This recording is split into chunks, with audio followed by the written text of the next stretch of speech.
ഇന്നലെ നമ്മൾ ഇട്ടിരുന്ന ബിസിനസ് അവസരം വളരെ ചെറിയ എമൗണ്ടിൽ തുടങ്ങാൻ പറ്റുന്നതാണ്. ഏകദേശം 1000 രൂപയുണ്ടെങ്കിൽ നമുക്ക് ജസ്റ്റ് ഒന്ന് സ്റ്റാർട്ട് ചെയ്ത് നോക്കാൻ പറ്റുന്ന വീട്ടമ്മമാർക്കും ഈവൻ സ്റ്റുഡൻസിനും അല്ലെങ്കിൽ മറ്റുള്ളവർക്കും റിട്ടയർ ആയവർക്കും ഒക്കെ ചെയ്തു നോക്കാൻ പറ്റുന്ന ചെറിയൊരു അവസരമായിരുന്നു. അത് വളരെയേറെ പേർക്ക് ഇഷ്ടപ്പെട്ടു എന്നുള്ള കാര്യത്തിൽ വളരെ സന്തോഷമുണ്ട്. ഇന്നും അതുപോലെ തന്നെ ചെറിയ ഒരു ബിസിനസ് അവസരമാണ്.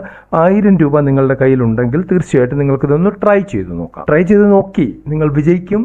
അത് 100% ഉറപ്പാണ്. ആത്മാർത്ഥത നിങ്ങൾക്കുണ്ടെങ്കിൽ വിജയിക്കും. വിജയിച്ചു കഴിഞ്ഞാൽ നിങ്ങൾക്ക് നിങ്ങളുടെ ചുറ്റുപാടുമുള്ള ബേക്കറികളിൽ, ഡിപ്പാർട്ട്മെന്റൽ സ്റ്റോറുകളിൽ, ഇങ്ങനെയുള്ള സ്ഥലങ്ങളിലൊക്കെ ഈ സാധനം വിൽക്കാൻ പറ്റും. 2 രീതിയിൽ ഇത് വിൽക്കാം. ബൾക്കായിട്ട് ബേക്കറികൾക്ക് കൊടുക്കാം.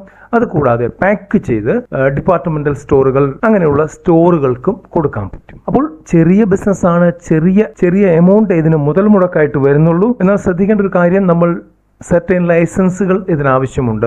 അതായത് നമ്മളുടെ ഫുഡിൻ്റെ ലൈസൻസ് ആവശ്യമുണ്ട്, അതുപോലുള്ള ഹെൽത്തിൻ്റെ കാർഡുകൾ ആവശ്യമുണ്ട്. ഇതൊക്കെ നിങ്ങൾ ഉറപ്പ് വരുത്തിയതിന് ശേഷം മാത്രമേ ഈ ഒരു ബിസിനസ് ചെയ്യാൻ പാടുള്ളൂ. കാരണം മറ്റൊന്നുമല്ല, നിങ്ങൾക്ക് ഇത് ചെയ്തു വരുമ്പോൾ നാളെ മറ്റൊരു പണി സർക്കാരിൻ്റെ ഭാഗത്തുനിന്ന് കിട്ടരുത്. അതുകൊണ്ടാണ് നേരത്തെ ഇത് പറയുന്നത്. ഇന്നലെ ചെയ്ത ബിസിനസ്സിലും എനിക്ക് തോന്നുന്നില്ല ഞാൻ അതിൽ ഫുഡിൻ്റെ ലൈസൻസിൻ്റെ കാര്യം പറഞ്ഞെന്ന്. പക്ഷേ അവിടെയും ആ ലൈസൻസ് ആവശ്യമുണ്ട്.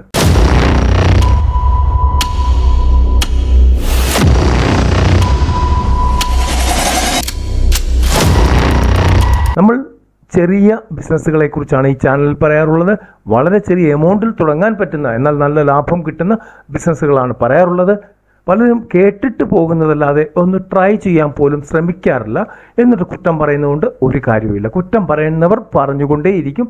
നിങ്ങൾ പറഞ്ഞോളൂ, നോ പ്രോബ്ലം. ഇന്നത്തെ വീഡിയോയും ചെറുകിട ബിസിനസ്സുകളെ കുറിച്ചാണ്. നിങ്ങൾക്കിത് ഇഷ്ടപ്പെടും. ഇഷ്ടപ്പെട്ടാൽ ലൈക്ക് ചെയ്യണം, കമൻറ്റ് ചെയ്യണം, ഷെയർ ചെയ്യണം.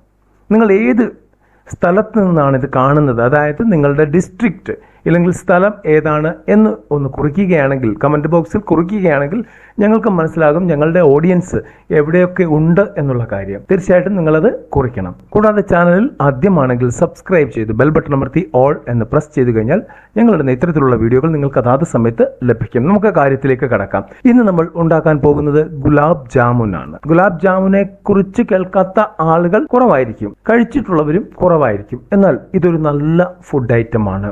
അതായത് നോർത്ത് സൈഡിലേക്ക് പോയി കഴിഞ്ഞാൽ ഈ ഗുലാബ് ജാമുൻ ഇല്ലാതെ അവർക്ക് ഓടില്ല, ഒരു ദിവസം പോലും ഓടില്ല. ആ ഒരു സെറ്റപ്പാണ്. അപ്പോൾ ഇവിടെയും ഗുലാബ് ജാമുൻ പതിയെ കോമൺ ആയി തുടങ്ങിയിട്ടുണ്ട്. കുട്ടികൾക്ക് ഏറ്റവും കൂടുതൽ ഇഷ്ടമുള്ള ഒരു പ്രോഡക്റ്റ് കൂടിയാണ് ഇത്. വളരെ സിമ്പിളായിട്ട് നമുക്ക് വീട്ടിൽ ഉണ്ടാക്കാൻ പറ്റും. വീട്ടിൽ ഉണ്ടാക്കിയതിന് ശേഷം നമ്മൾ ബേക്കറിക്ക് ബൾക്കായിട്ട് കൊടുക്കുക, ഇല്ലെങ്കിൽ പാക്ക് ചെയ്ത് നേരത്തെ പറഞ്ഞ പോലെ ഡിപ്പാർട്ട്മെന്റൽ സ്റ്റോറുകൾ, മാർജിൻ ഫ്രീ മാർക്കറ്റുകൾ, അവിടെയൊക്കെ നമുക്ക് കൊടുക്കാൻ പറ്റും. ഇനി ഗുലാബ് ജാമുൻ എങ്ങനെയാണ് ഉണ്ടാക്കുന്നത് എന്ന് നോക്കാം. അതിന് എന്തൊക്കെ ഇൻഗ്രീഡിയൻസ് ആണ് വേണ്ടത് എന്ന് ആദ്യം പറയാം. നമുക്ക് വേണ്ടത്, നമ്മൾ ക്വാണ്ടിറ്റി ഇവിടെ പറയുന്നില്ല, പകരം പെർസെൻറ്റേജിലാണ് ഇത് പറയുന്നത്. അതായത് എടുക്കേണ്ടത് 30% മൈദ, 10% റവ, 1/4% ബേക്കിംഗ് പൗഡർ. അതായത് ഈ എടുത്ത ക്വാണ്ടിറ്റിയുടെ 1/4% ബേക്കിംഗ് പൗഡർ. അങ്ങനെയാണ് ഇത് എടുക്കേണ്ടത്. ഈ മൈദ, റവ, ബേക്കിംഗ് പൗഡർ ഇതെല്ലാം കൂടെ ഒന്ന് നന്നായിട്ട് യോജിപ്പിക്കുക. കൈകൊണ്ട് ഇളക്കുന്നതിനേക്കാൾ നല്ലത് നമുക്ക് ഇതിനുള്ള വിസ്ക് കിട്ടും. ചെറിയ വിസ്കാണ്, 10, 60, 70 രൂപ കൊടുത്താൽ കിട്ടുന്ന സാധനമാണ്.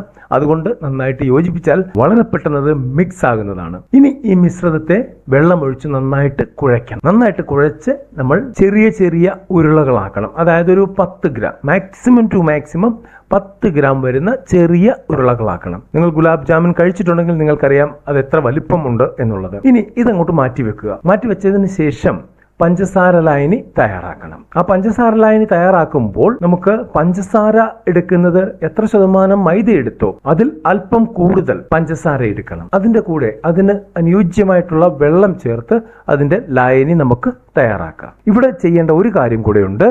റോസ് വാട്ടർ കിട്ടും. ഈ റോസ് വാട്ടർ നമുക്ക് ആവശ്യമായിട്ടുള്ള അളവിൽ, അതായത് കൂടുതൽ മണം, കൂടുതൽ ടേസ്റ്റ് വരാത്ത രീതിയിൽ നമുക്ക് ചേർക്കാം. ഇതൊരു 5% റോസ് വാട്ടർ വേണമെങ്കിൽ ഇതിന്റെ കൂടെ ചേർക്കാം. എന്നിട്ട് ഈ ലായനി നന്നായിട്ട് ഒരു മസ്ലിന്റെ തുണി ഉപയോഗിച്ച് അരിച്ചെടുക്കണം. നല്ല വെളുത്ത നല്ല തുണി ഉപയോഗിച്ച് അരിച്ചെടുക്കണം. അത് അങ്ങോട്ട് മാറ്റി വെക്കുക. ശ്രദ്ധിക്കുക, ഇവിടെ പഞ്ചസാര പാവ് കാച്ചിയല്ല ഉപയോഗിക്കുന്നത്.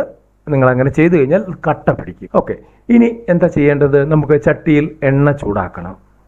അതായത് നമ്മൾ ആദ്യം ഉരുട്ടി വെച്ച ഉരുള നമുക്ക് വറുത്തെടുക്കാൻ വേണ്ടിയാണ്.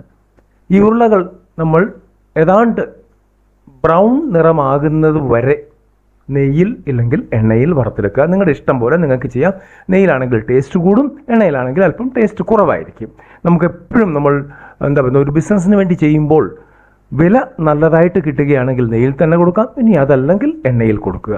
ഈ വറുത്ത ഉരുളകൾ ചൂടാറിയതിന് ശേഷം, ചൂടോടെ കൊണ്ടുവന്ന് ഇടരുത്, ചൂടാറിയതിന് ശേഷം പഞ്ചസാര ലായനിയിൽ മുക്കി വെക്കുക. ഏകദേശം ഒരു ഫുൾ ഡേ മുക്കി വെക്കണം, 24 മണിക്കൂറോളം ഇതിൽ തന്നെ മുക്കി വെക്കുക. ശേഷം ഇത് സെർവ് ചെയ്യേണ്ടതും ആ പഞ്ചസാര ലായനിയോട് കൂടെ തന്നെയാണ്. സെർവ് ചെയ്യുമ്പോൾ ഗുലാബ് ജാമുൻ പ്ലസ് പഞ്ചസാര ലായനിയാണ് നമ്മൾ സെർവ് ചെയ്യുന്നത്. ഇത്രയും കാര്യമേ ഉള്ളൂ.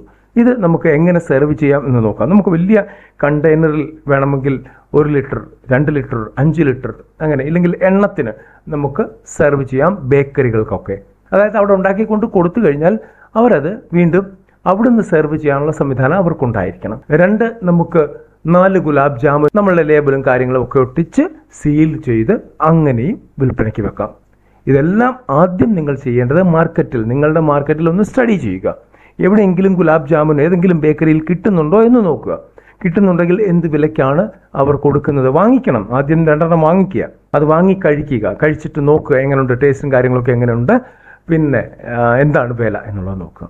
ഇനി അവിടെ നമുക്ക് ആ പാർട്ടിയെ ആരാണോ കൊടുക്കുന്നത് അവരെക്കാൾ അല്പം വില കുറച്ച് നമുക്ക് കൊടുക്കാൻ പറ്റുകയാണെങ്കിൽ തീർച്ചയായിട്ടും അവർ നിങ്ങൾക്ക് ഓർഡർ തരും. ഇനി ഹോട്ടലുകാർ തന്നെ ഉണ്ടാക്കുന്ന ഒരു സെറ്റപ്പ് വളരെ റെയറാണ്. ഇനി അങ്ങനെ ഉണ്ടാക്കുന്നുണ്ടെങ്കിൽ പോലും നിങ്ങൾക്ക് അവരുടെ ആ എക്സ്പെൻസസിനുള്ളിൽ കൊടുക്കാൻ പറ്റുകയാണെങ്കിൽ അവർ അത് വാങ്ങിക്കും. കാരണം അവർക്ക് ലേബർ ലാഭം ഉണ്ടായിരിക്കും. ചെറിയ കാര്യമാണ്, ട്രൈ ചെയ്ത് നോക്കാവുന്നതാണ്. ആദ്യം വീട്ടിൽ ഉണ്ടാക്കി സ്വയം ഭക്ഷിച്ചു നോക്കുക. നിങ്ങൾ ഷുഗർ ഉള്ള വ്യക്തി അല്ലെങ്കിൽ നിങ്ങൾക്ക് സ്വയം ഭക്ഷിച്ചു നോക്കാം. ഇനി അതല്ല, നിങ്ങൾക്ക് ഷുഗർ ഉള്ള വ്യക്തിയാണെങ്കിൽ അടുത്ത ആൾ, നിങ്ങളുടെ വീട്ടിൽ അടുത്ത ആൾ, അങ്ങനെ ഇല്ലാത്ത ആളുകൾക്ക് ഇത് കൊടുത്ത് നോക്കുക. എന്നിട്ട് ടേസ്റ്റിനെ കുറിച്ച് അഭിപ്രായം അറിയുക, ടേസ്റ്റ് നന്നാക്കുക. തീർച്ചയായിട്ടും ഇതുപോലെയുള്ള ചെറുകിട ബിസിനസ്സുകൾ ചെയ്താൽ നിങ്ങൾക്ക് വളരെ നല്ല രീതിയിൽ വിജയിക്കാൻ പറ്റും. കാരണം നമുക്കൊരു 10 കിലോ ഒരു ദിവസം സെർവ് ചെയ്യാൻ കൊടുക്കാൻ പറ്റിയാൽ തന്നെ നമുക്കൊരു നല്ല വരുമാനം ഉണ്ടാക്കിയെടുക്കാൻ പറ്റും. മാർക്കറ്റിലെ റേറ്റ്, നമ്മളുടെ എക്സ്പെൻസസ് കാര്യങ്ങളെല്ലാം കൂടെ നമ്മളൊന്ന് തട്ടിച്ചു നോക്കിയിട്ട് നമുക്ക് നല്ല ലാഭം കിട്ടുന്ന രീതിയിൽ കടക്കാർക്ക് കൊടുക്കാൻ പറ്റും. ഏറ്റവും നല്ലത് ബേക്കറികൾക്ക് ബൾക്കായിട്ട് കൊടുക്കുന്നതാണ്. കാരണം പിന്നെ ടെൻഷനില്ല. നമ്മൾ ഈ പാക്ക് ചെയ്തു ഒരിടത്ത് കൊണ്ട് വെച്ചു, അതിനുശേഷം അവിടുന്ന് വിറ്റു, അതൊക്കെ നമുക്ക് ബുദ്ധിമുട്ടുണ്ടാക്കുന്ന കാര്യമാണ്. അപ്പോൾ ആദ്യത്തെ രീതി തന്നെ ആയിരിക്കും നിങ്ങൾക്ക് നല്ലത്. അടുത്ത ഒരു വീഡിയോയുമായി വരുന്നവരെ നന്ദി, നമസ്കാരം.